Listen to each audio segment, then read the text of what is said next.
হুড়মুড়িয়ে ভেঙে পড়ল মাটির দোতলা বাড়ি। বাড়ির ভেতরে ছিলেন 7 জন সদস্য। নমস্কার, শ্রীকান্ত ভূঁইয়ার রিপোর্টে আমি রবীন্দ্র কর্মকার। আজ 25শে জুলাই শনিবার দাসপুর 2 ব্লকের আজুরিয়া গ্রামের কালীতলায় রানা পরিবারের বিশ্বনাথ রানা ও পঞ্চানন রানার মাটির বাড়িটি হঠাৎ করে পুরোপুরি ভেঙে পড়ে। বাড়ির ভেতর তখন 3 জন মহিলা সহ 7 জন সদস্য ছিলেন। কেউ ঘুমাচ্ছিলেন, কেউ বাড়ির কাজ করছিলেন। তখনই পুরো বাড়িটি বিকট আওয়াজ করে দুলে ওঠে। মুহূর্তের মধ্যে কোনো ক্রমে 5 জন বেরিয়ে আসতে পারলেও মাটির বাড়ির ভগ্নস্তূপে আটকে পড়ে থাকে বিশ্বনাথ রানা 2 মানসিক ভারসাম্যহীন ছেলে নবকুমার রানা ও দেবকুমার রানা। স্থানীয় বাসিন্দাদের সহযোগিতায় তাদের উদ্ধার করা যায়। ঘটনায় অল্পবিস্তর জখম হলেও গুরুতরভাবে কেউ আহত হননি।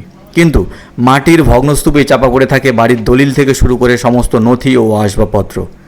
দাসপুরের বিধায়ক তপন দত্ত খবর পেয়ে তড়িঘড়ি দাসপুর 2 ব্লক প্রশাসনের কাছ থেকে সামান্য কিছু ত্রাণ সামগ্রীর ব্যবস্থা করে দেন।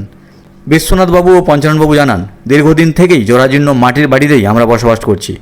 পাশে 2টি সরকারি আবাস যোজনার বাড়ির কাজ শুরু হলেও এখনও পর্যন্ত টাকার অভাবে বাড়িগুলি সম্পূর্ণ করা যায়নি। চলতি বর্ষায় মাটির বাড়িটির আরও করুণ দশা হয়ে যায়। হঠাৎ করে মাটির বাড়ি হুড়মুড়িয়ে ভেঙে পড়লে অল্পের জন্য সবাই প্রাণের রক্ষা পান ঠিকই, কিন্তু এই বর্ষায় মাথা গোঁজার ঠাঁই কীভাবে হবে সেই দুশ্চিন্তায় প্রহর গুনছেন গৃহহারা ওই মানুষগুলো। যদি প্রশাসনের তৎপর সহযোগিতায় ওই মানুষগুলোর অসমাপ্ত বাড়িগুলি সম্পূর্ণ করা যেত, তবেই তাদের মাথা গোঁজার ঠাঁইটুকু আবার ফিরে আসবে।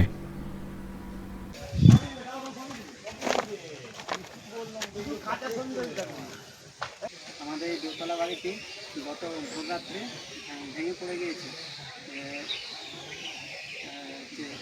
আজুরিয়া গ্রামের পলসপাই অঞ্চলের বিশ্বনাথ রানা, পিতা শীতল রানা, এক দোতলা বারান্দা মাটির বাড়ি ছিল, সেটা হঠাৎ করে ভোররাত্রে ভেঙে পড়ে।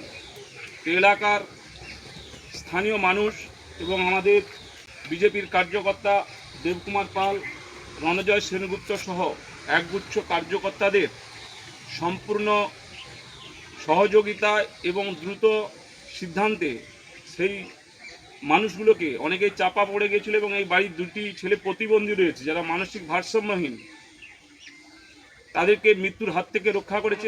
দাসপুর বিধানসভার বিধায়ক তপন দত্ত মহোদয়ের সহযোগিতায় এবং তেনার সুপারিশ ক্রমে সরকারি যে ত্রাণ সামগ্রী তেনাদের হাতে আজকে আমরা তুলে দিতে পেরে এনাদের যে 2 প্রতিবন্ধী রয়েছে এবং এই পরিবারকে সরকারিভাবে এবং বিধায়ক লেভেল থেকে যাতে এনারা বাড়ি তৈরি করতে বা অন্যান্য সুযোগ সুবিধাগুলো পায়, সেদিকটা আমরা যেমন দেখব, আমাদের বিধায়ক এবং প্রশাসনের কাছেও আমরা দাবি রাখবো ভবিষ্যতে এইভাবে সাধারণ মানুষের পাশে।